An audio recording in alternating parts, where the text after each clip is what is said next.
You seem to have a lot of strong opinions about the United States foreign policy. And my question was, is there anything...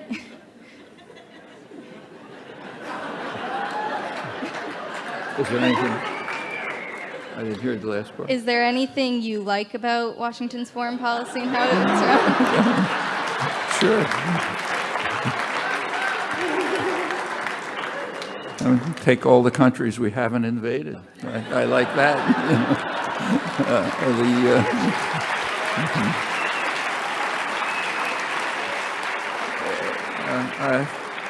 Let me repeat. I happen to be particularly interested in U.S. foreign policy for two reasons. Elementary moral reasons. For one thing, it's by far the most powerful state in the world. So what it does is far more important than what anyone else does. For another reason, which is sufficient, even if it wasn't the most powerful state in the world, I'm here. I have a share of responsibility for what the U.S. government does.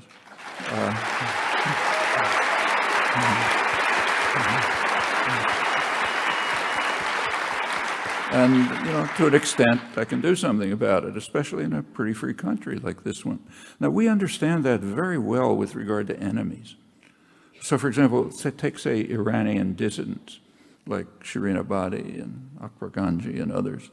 Nobody asks them, is there anything good about Iranian foreign policy? It's not their job to say what's good about Iranian foreign policy. Yeah, there's some things that aren't bad. But that's not their task. Their task is to condemn the crimes of their own state, and we honor them for that. It doesn't matter what they say about the United States or what they say about Israel. Like if Iranian dissidents criticize Israeli crimes, and maybe they're right, but we don't give them any respect for that. And the same ought to be true about Americans who criticize Iranian crimes. You want to do it? Okay, but it's like criticizing the crimes of Genghis Khan.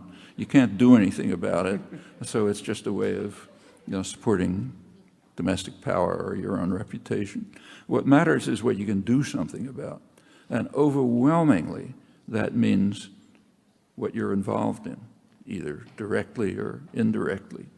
And we understand that in the case of enemies. We ought to apply the same criteria to ourselves.